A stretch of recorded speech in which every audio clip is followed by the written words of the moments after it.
Hello everyone and welcome to Fableheim and the Legend of Keepers, Ascension.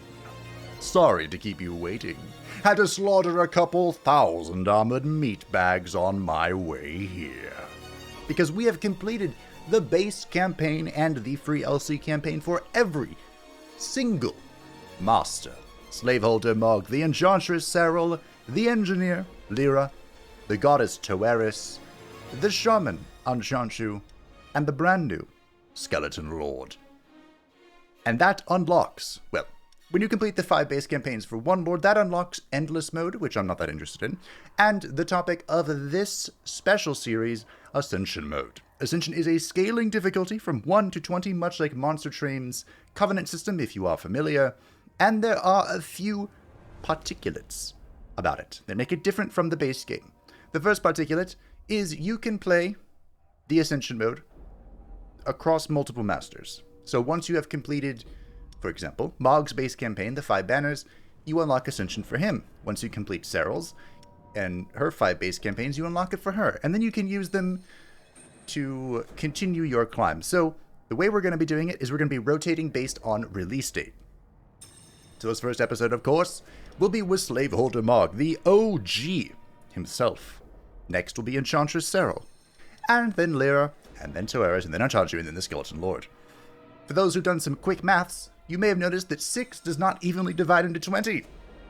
That's a problem for future me. So we'll figure it out for the last 2 Ascensions. But today is the first, Ascension 1. Unfortunately, I can't check how terrible this is going to get, but the penalty is gold gain at the end of dungeons is reduced by 10%, which is unfortunate. The second particulate of the Ascension difficulty, or Ascension mode, is that you get to choose your team. These may look familiar down here because these are all the starting teams of the various banners, including the FLC Draconid banner and the FLC Neptunian banner. And not only can you choose your team, but you can edit your team. This allows you to take complete control of what you are starting the dungeon with. Of course, within the limits of 1,500 gold. How did they choose this? No idea. But that's okay. It doesn't matter. Maybe this is the level 2 upgrade cost? I'm going to go with that for now. So, of course, we could just pick one of these teams here that have a lot of gold value. As you can see, the Relentless has 1675 out of 1,500. You yourself cannot create a team that powerful. But the game can. For reasons. It's the game. Who cares?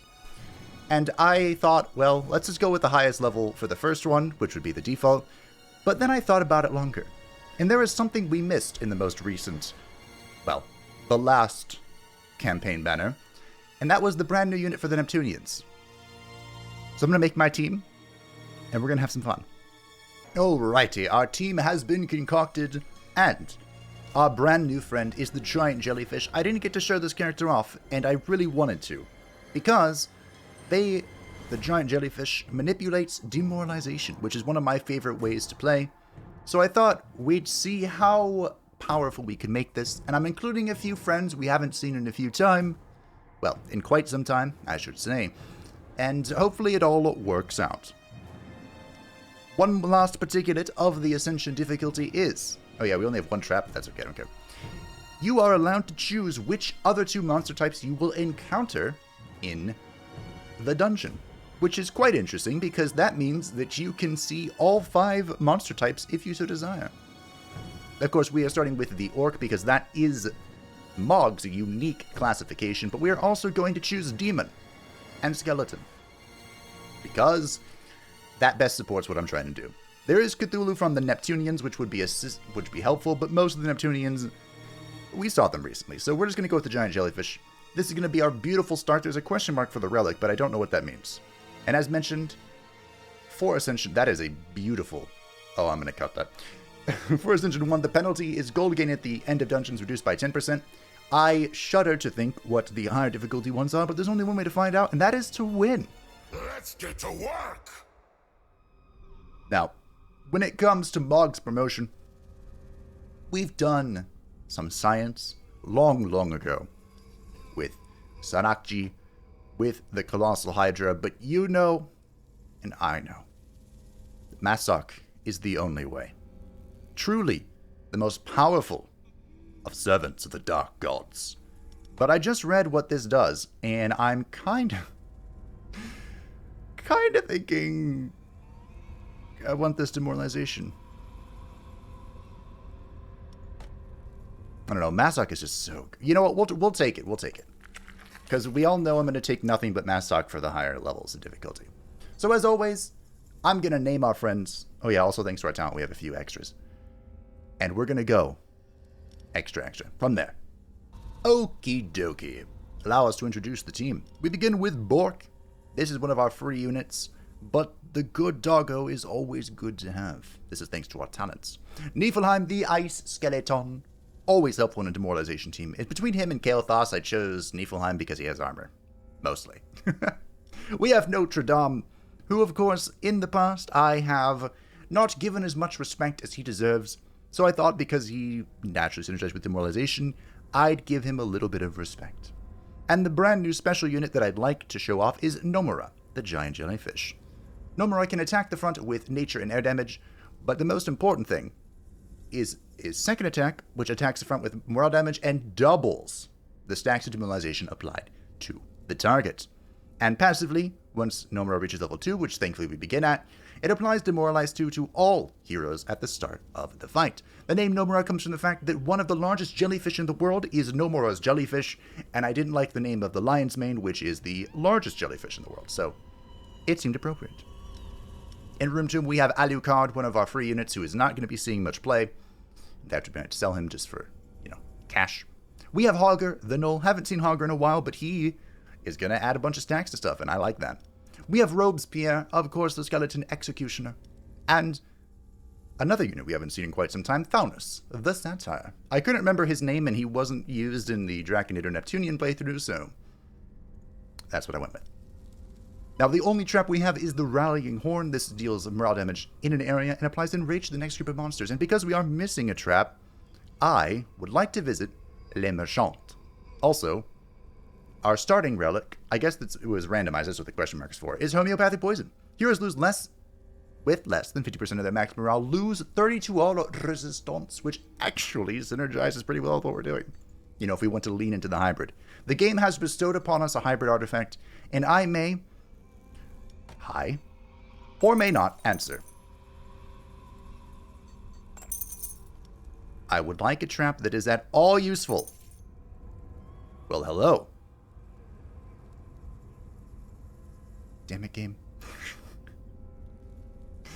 Something morale damage. Henry, do you do morale? I don't think you do motivation. Excuse me, something demoralization. There we go. Something. Nope. Dark side. And we know Queen Azara does not. Queen Azara would be if we want to lean into the hybrid, which I don't. I want to see big numbers. Well, big stacks, I should say. Henry's going to be good, though. I can't reroll again either because I'm fucking broke. Well, I tried. We have one trap. Just going to embrace that.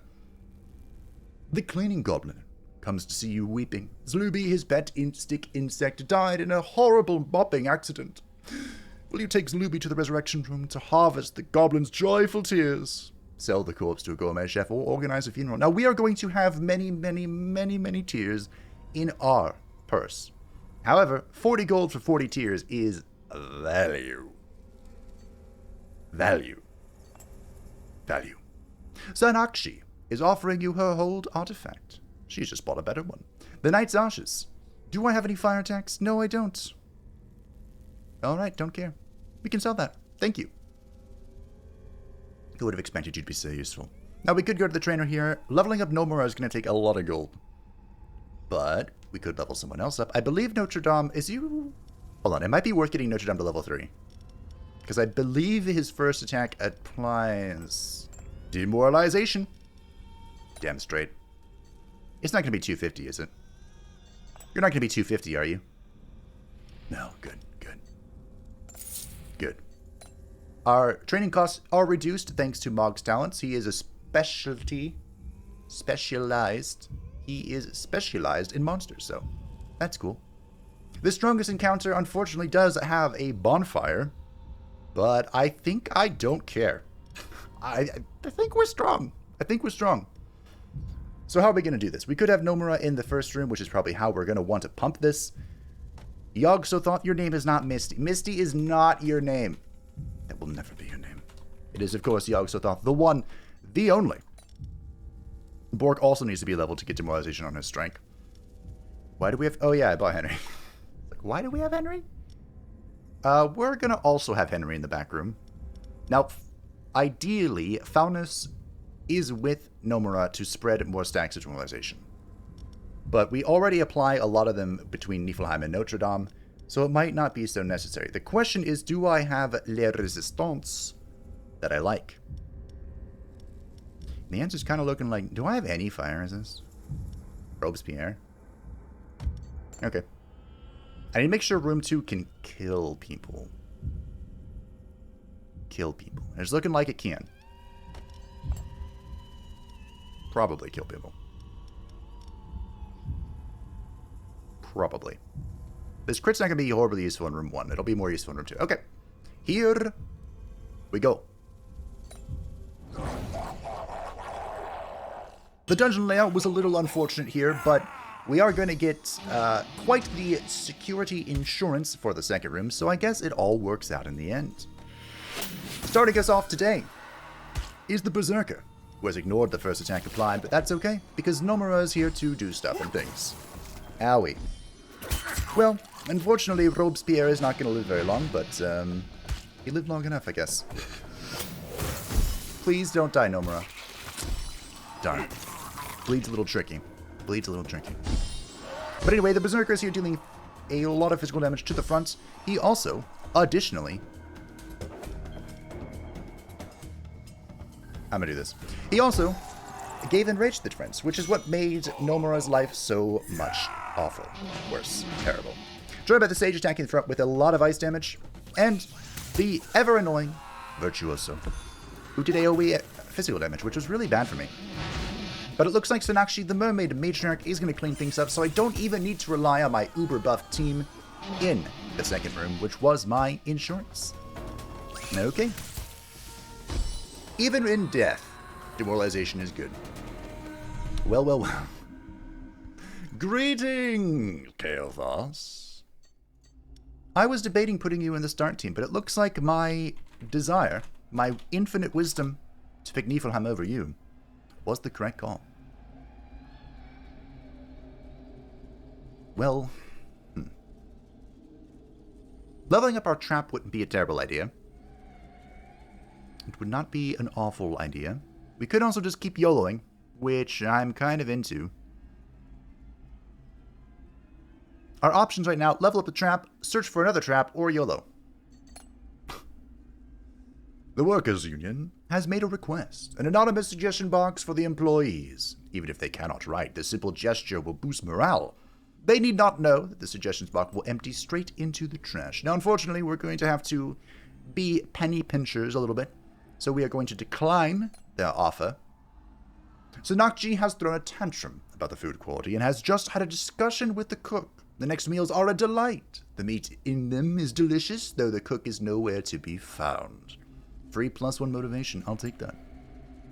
I was going to tap this therapist here to help, repair the damage we have taken. But since Sonakji has done it for me, let's just go upgrade our trap. Beautiful. Beautiful. I have fears that this event is going to be the hairbrush event. I don't know why. It's just this ringing sound in my ear. Well... You are invited to a work lunch with your employees. They are chanting your name when your turn to pay for everyone comes. The reason I was afraid was because I don't have the money to afford a second hairbrush, but I guess the same reason that wasn't great. Alrighty, I guess Kael'thas is here for his massive fire resistance. Second room's not so hot on fire resist, but I think the layout is still gonna be good. So let's go get an artifact. Ooh. Let's read our artifact to see if we are in fact going to lean into the hybrid, or if we're going to continue my perfect dream of all the demoralization stacks. Well, it's not a Virtuoso this time, but it's basically the same thing. the Concertist. I thought this guy... Oh, is it the lower level one that does nature damage? I think that's how it is. Anyway, the Dragon Knight leads the charge. He'll be attacking the center with physical damage, and thanks to the vulnerability he has applied, I don't think Maximilian Robespierre is going to live very long. Let's find out. Darn. Even Niflheim didn't live very long, because the Hellbringer actually did Hellbringer things this time, which is a surprise. However, Nomura has thankfully survived the terrible bleeding, which I wish we could get away from, and is now going to apply so many stacks. 14. Just a taste of the potential power of the dark side. Now, the Hellbringer here, in her ultimate foolishness, has resisted the first trap. But it doesn't matter, because the purpose of the Goblin Horn is not to deal damage, although it is a nice little convenience. It is, in fact, to buff this group. I'm still not sure why the dodge went on the Dragon Knight, but I also don't particularly care. Because once again, our Matriarch is going to do matriarchal things. It does look like she could fall, but Yogg is going to have a very not so nice word for this individual. Although he shall fall as well. Thanos is providing enhanced resistance, which is very convenient. And now she is dead. There is an argument to put Nomura in the second group, but you can see why she's up front, right? So the demoralization can stack and tick away as they approach the team. Now, unfortunately, all of this is absolute trash. So we're going to be taking the Devouring Whip just because it's the most useful. I think that is a slaveholder specific one, so the Master generates 5% of his max life when a hero is killed. I don't actually know if that has to be by him, or if that could just be when a hero is killed. Whenever. We are going to have to keep attention to our room because of low demoralization. I don't know why I went here, but neither of these were great for me. YOLO. A wizard with a strange hat has fallen from the sky and met out in the entrance hall. He was carrying a magical artifact. This is terrible! Actually. No. Yeah. Pretty bad. I think we're going to pass on this. We're going to take that fat money. 150 is apparently fat money now. We will be tapping the Alchemist because I need money. I need so much money. We also need blood, and this is probably the only way we're going to get it, so. Works for me. And for the same reason, we will be touching the black market. We'll be selling Alucards. Sorry, Alucard. I'm not that sorry. I think that's the only person we're selling. Everyone else in this team could be useful. In some way, shape, or form. Our first champion on week 15, Niflheim, will go to sleep. And in room 1, Niflheim provided a lot of ice resistance, but you know who else does that? That is Notre Dame. Notre Dame has resistance to ice. We are a little lacking in the... Actually, we're pretty well balanced. Unless we fight, like, a dude that does AoE ice damage. I don't even want to guess what would be terrible for me, but, you know, if it's a samurai, that would kind of sort of suck. Here we go! Would you like the good news or the bad news? This actually worked out pretty well. Well, the good news isn't that this worked out exceptionally well, but we do have the Ice Wizard who shuffled everyone, and I mentioned that, as long as you don't have someone who deals AoE ice damage, we'll probably be fine. Guess who deals AoE ice damage? That's right, everyone, the Ice Wizard! Oh, I just realized this got a lot worse real fast. You're immune to demoralization.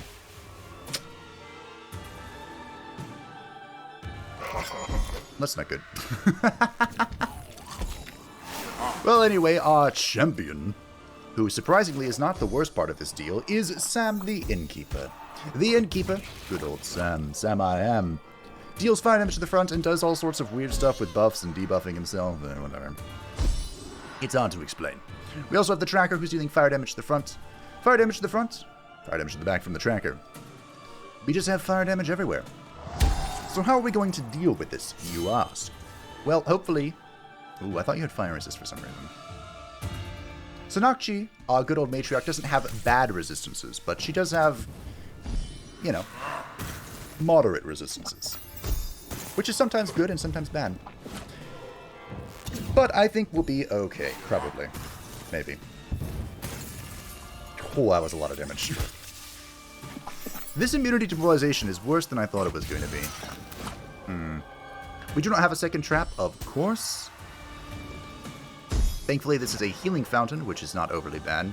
I do not have Yogg-Sothoth, which kind of sucks, but I do have an interesting combo with Henry, these fine individuals.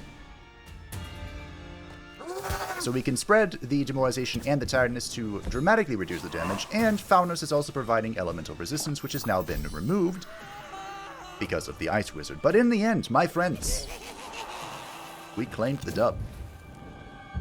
Henry is just good. If you get the chance to pick up Henry, you pick up Henry. There's no question about that. Also, I forgot how good Faunos was. Faunos is really good. Hello!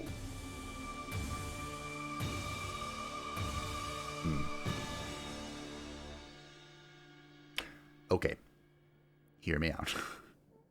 This is one of the unique artifacts for Slaveholder Mog, and one of my favorites, the Cheerleader's Pom-Pom. You can only place one group of monsters, but their maximum life is increased by 50% and their power by 50%. This is exceptionally good, and as mentioned, one of my favorites. And because I haven't gotten to play with it in a while, I'm tempted. However, this is not particularly synergistic with a debuff team. This is better for, like, the raw damage team. So if we had, like, if we picked up the Queen Azara, we had Queen Azara, Henry, and just, like, some other bombastic Yogg-Sothoth, maybe, this would be really good. However, the Nightmare Mirror. How can you say no to the Nightmare Mirror? Our lack of a second trap was a huge deal for us, so now that we have one, I'm kind of okay. Good news, everyone! The board has declared that due to a great financial period, the company can allocate you extra resources in the form of a trap or recruiter code. Hard cash. The game must be feeling bad for me because I missed all those traps at the beginning. Now it's just giving me useful traps. We do not need a second Henry, as useful as Henry is. Of course, that is Tharia. But we're going to take the gold. Gold's a little tight, I say, now that we've reached 1,000 gold. Don't need to tap the merchant. We can find this lost adventurer. While wandering around the corridors this morning, you come face to face with the human. He seems as surprised as you are, so what are you going to do? We're going to kill him. Blood for the blood god, and all that. One of your employees looks delicious, master. Would you allow me to use some barbecue sauce? So we can consume Yogg-Sothoth. Oof. For plus 40 power, we can buy what she needs for 30 power, or we can consume Yogg-Sothoth's leg. I don't know who needs to know this, but our lovely ghost, Abomination of the Outer Gods, does not have legs. But that's okay. Yogg is an important piece to our puzzle. Well, potentially important piece to our puzzle, providing a second room security. So we are in fact just going to purchase whatever she needs. We'll keep Yogg. I like Yogg. This fight could be bad. I do want an artifact. It would be great if we found one that is useful. But I am concerned tremendously by the presence of the sacred altar. Depending on where this altar is, life could be absolutely terrible. Could be. The potential. The possibility. The option. The chance. But hey, if you aren't taking chances in life, are you really living? Oh dear. We risked it for the biscuit, and we paid the price. But it still could be okay. It could still be okay. Leading the charge of the Templar, who will be attacking the front with air damage and applying vulnerability. Thankfully, good old Kael'thas is here to eat that, as he does. She is joined by the Invoker, who will be attacking the front with fire damage, which Kael'thas, once again, shall be eating. He enjoys doing that. Ow. I mean, I saw that coming, but still, ow. And last but not least is the Hellbringer, who has her strange trait of her single target ice attack becoming an AoE. which is applying elemental weakness, which is a big problem. Now here's where the biggest problem comes. The Sacred Altar has removed all of the demoralization I worked so hard to apply. Of course, the Templar removed it herself, so, you know, in the end, Nomura didn't get to show off, and I'm not overly punished, but I'm still punished and I'm still sad. Additionally, our trap wasn't fantastic. We had to place this here to benefit the at least one monster group. Otherwise, it'd be before the boss, and then it wouldn't benefit any monster group. But hey, our matriarch got 2 turns, which I guess is the most I can ask for at this juncture. But thankfully, our second room is gonna clean this up. With the Terrified, Faunus, of course, is going to ricochet that, and life is just gonna be swell. I could even mischief this.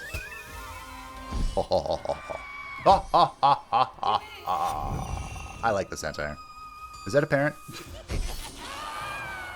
Hogger is also doing tremendously well. I knew having the second room would be good. I knew it. Ooh. Ooh. So most of this is trash. 50% to apply Frostbite with Morale. So this would lean... Oh, dear. We could lean more into the hybrid build, because we're doing a whole lot of, like, AoE stuff. I don't want a hybrid. I don't think I've ever actually made good use of the Unholy Shroud. Do I try? Why try it when you can just win? Although, to be honest, this is Ascension 1. If ever there were a time to try it, it would be now. We have finally able to level up Nomura to the next level. And we're going to do that, because of course we are. At level 4, which is what we want her to achieve, her passive will deal more Demoralize, which is fantastic. It is also imperative that we level up Bork. This allows his AoE attack to apply Demoralize, so he can now be in the front to do stuff and things. Faunus has put in so much unbelievable work that he deserves a level up.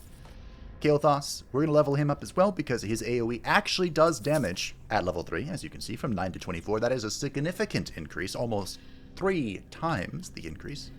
Almost. Which leaves who? Henry, of course, because Henry's the best. I don't play female characters often. But in Fire Emblem, I did, because Henry was so great. I love Henry. Alrighty, so we do have a lot of teammates.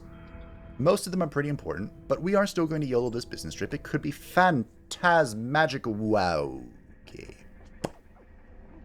Ooh. Magic purse, huh? Week 22. This means that we have about half of the dungeon left, I think. I don't know if this is a full 52 weeks. If it is, this is going to be a very long episode. But hey, we can just put the pedal to the metal. You all know the potency of the magic purse. It is even stronger with Bog because he already has the price increase. Excuse me, price decrease. But Nomura is the star of the show. We're not going to send her away. So let's tap the... We'll just take this money in tears. We haven't been utilizing Yogg. Do I try again? I could try again. Let's not tempt fate too much, though. While you were congratulating the cook for his dwarf cheek stew, he told you about a recipe based on demonic gonads. Do you want to sacrifice one of your demons to provide him with required ingredients? Of course not. Faunus is so incredibly important to our scheme. To our scheme. Master bonus, huh? Master bonus could be really good. I'm looking at intimidation. Hide your kids, hide your wives, because the shadow has come to play. Honestly, snowballs might actually be good here. The shadow is going to deal an unholy amount of nature damage to the front. Fucking ow. I knew it was going to be a lot, but it still surprised me. Joined by the shitty shaman who will be dealing AoE fire damage, which is why KT is here to eat this, and the Valkyrie, who will be doing AoE air damage. The reason I did not slow them... Nice. With the event is because if I did, the Valkyrie would be gaining a whole bunch of bonuses. Now, it could be argued that might have still been a good idea. Maybe. The protein barrel, I don't know if I actually explained this. This means we can only place down one trap, which means the Nightmare Mirror, my beloved mirror, probably won't see a whole lot of play, but it's still a good option. That allows the horn to go off twice, which means we have 6 enrage on our boys in the second room. Poor Matriarch. And I could make that better. But unfortunately, because of the Shadow's prowess, I'm gonna have to just kill it, or make it run away. And we find ourselves in a familiar circumstance. The Valkyrie is immune to demoralization. But it doesn't matter. It does not. It matters not. Not, I say. Who's fast? Oh, I have 2 units faster. Oh, shit. See those random buffs? Big problem. But that's alright. Because, of course, Henry has his tiredness. It doesn't really matter. Overly. Now, while I was setting up the teams, I'm thinking about Nomura. Still. Again. And there is an argument to put Nomura in room 2.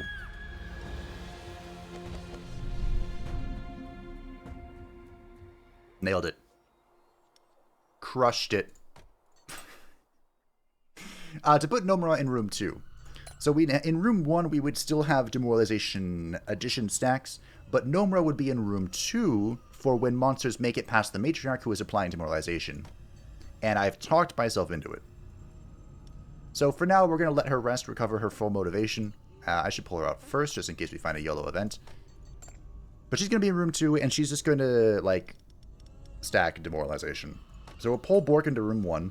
How does that leave me with armor? Kind of borked, but kind of not.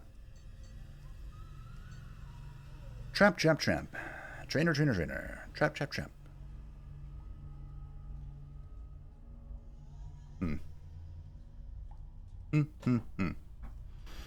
This is an unfortunate lineup.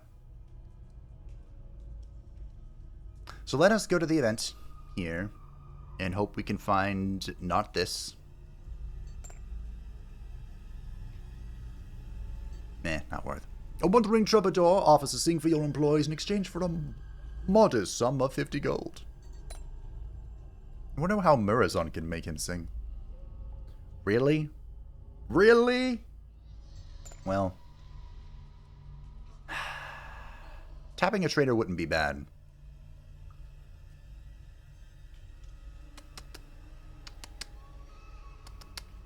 Okay. What I'm about to do is foolish, but trust me. Oh, I was hoping the percent reduction would be good. Would be good enough, but it is level 4, so I probably should have expected that. Trust me, this will probably be fine. Probably. There's no more demoralization, I don't think. Oh.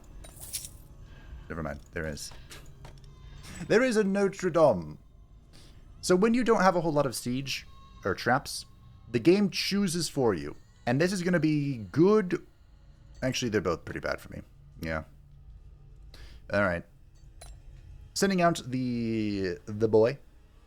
Now, I could have skipped the previous week. And then did the siege, then train Nomura here. But we're just going to train Nomura after this. If I can. 2 of your employees have been caught red-handed brawling like 2 elves for a hairbrush. Will you be tough and suspend them for 5 weeks, or threaten them with a pay cut to be sure it won't happen again? You could always buy them a second hairbrush, which is what we are in fact going to do. We're also going to tap this champion, which means I need all of my power. Maximum power. So we are going to in fact leave Nomura in room 2 as part of the scheme. I don't think that's... I really don't think that's a good idea. But we're going to try it. Should I try against a champion?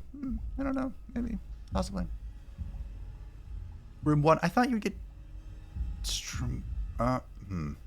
Well, anyway.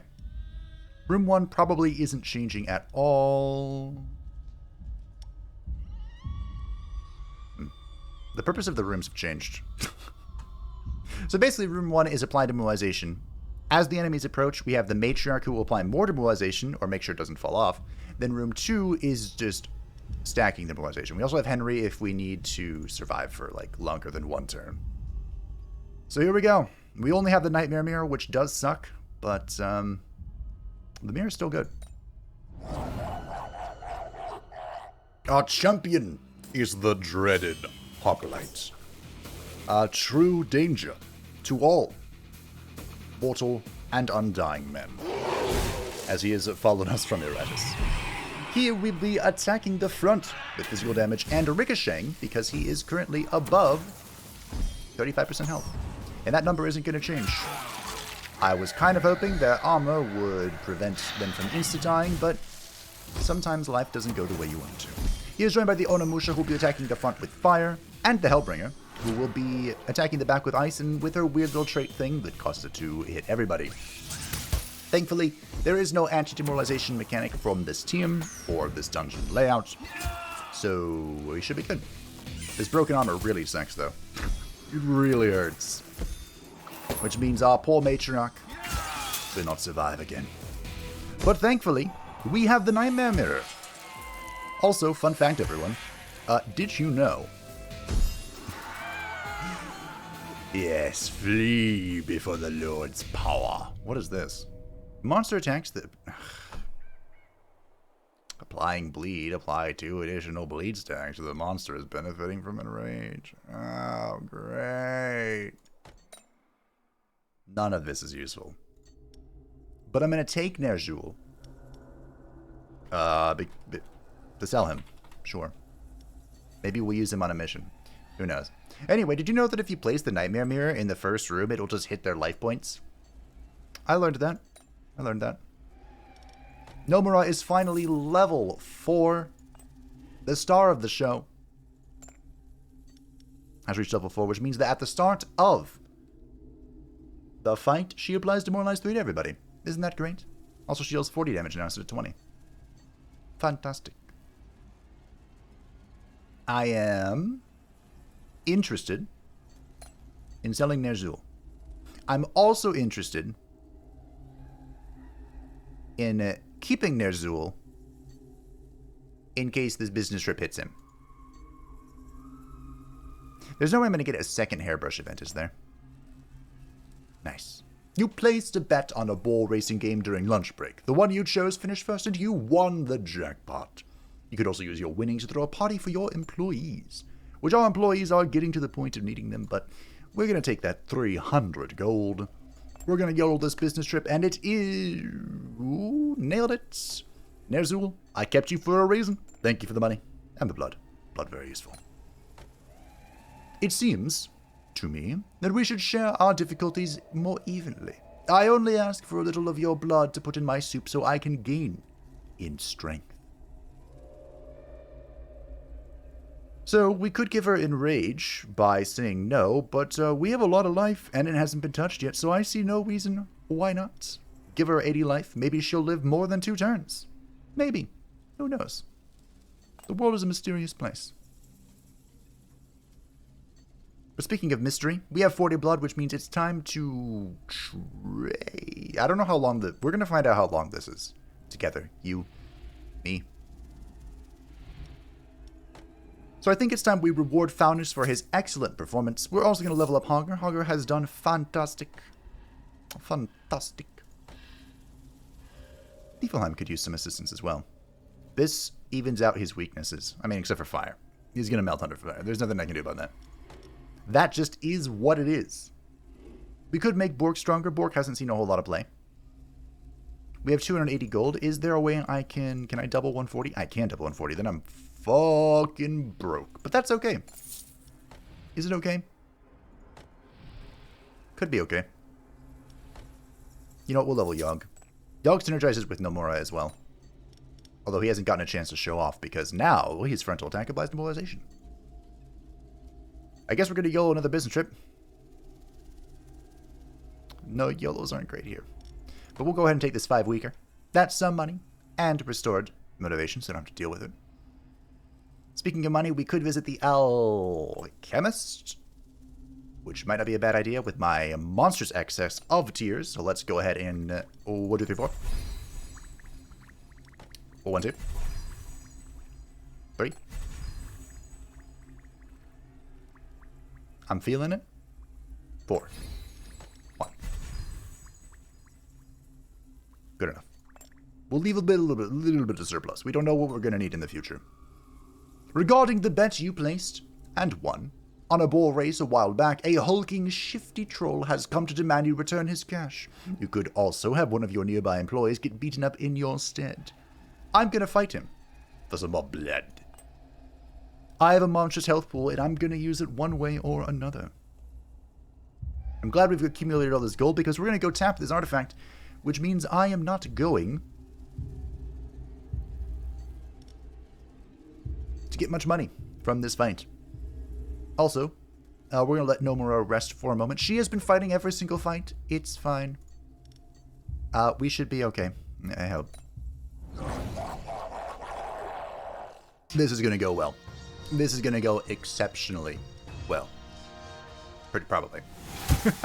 The Templar leads the charge, attacking the front with air damage and applying vulnerability. Thankfully, also worth mentioning, our little toy is back, which means this first room has a whopping 6 in rage. Not bad, not bad. She's joined by the Amazon, who will be attacking that you are immune to Demoralization too. Did the game read what I was going to build and then it's like, he's obviously going to do Demoralization shenanigans. Let's punish him. I feel like that's what happened. The Amazon will be attacking the center with nature damage, which is our greatest, well, maybe not greatest, but a considerable weakness we have up here in the front. I can't believe Maximilian Robespierre, the one and only, is actually getting a turn. I'm surprised. Look at all of our Demoralization. Look at it. It's beautiful. We aren't even using Nomura, because I can't. Double kill. Wait a minute, that wasn't a good double kill. And the Mamluk, I forgot to mention the Mamluk, attacking the back with air damage, applying weakness, and restoring sanity at the end of combat because he is a dick, basically. Essentially. I gave you some of my blood, and you still can't live more than one turn. My disappointment, look at that, is immeasurable. But it matters not because Yogg will never disappoint me. That's Yogg's first appearance, but he still never disappoints me. It's beautiful. Game. Game. Game, game, game, game, game. I want the pom-pom. But you don't understand. I'm trying to do something. I'm attempting a strategy. Magic Purse is fantastic, but we are getting a little late into the run, so we're going to go ahead and take the Scale and Figurehead. This YOLO buffs everybody. I should also mention the Faunus. His passive is that demons at the start of combat get you 3 elemental resistance. Not everybody. An important stipulation to be had, for sure. Go to the engineer here. We're going to level up the Rallying Horn. This makes it so that the Rallying Horn buffs both groups, and it's very good. Exceptionally good. The Nightmare Mirror at this point has just become a fallback plan, which is fine. These student-eye vampires are here to collect taxes. However, blood is more valuable than golden coins to them. They could even grant you a monetary compensation in exchange for blood collection, and you would exceptionally be exempted from taxes. I can't help but notice that the life lost here is 240. What happened to the 120 of yore? Well, anyway. I have lots of blood, and I'm going to use it somehow. I think I've said that a lot lately. I think this is the end. So we're going to tap the Alchemist, and we're going to use most of our resources to hit this trainer one last time.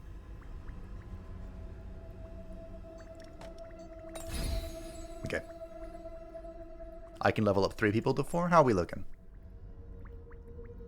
Hogger, Henry, KT, Bork. Okay. I can't really afford to get more gold.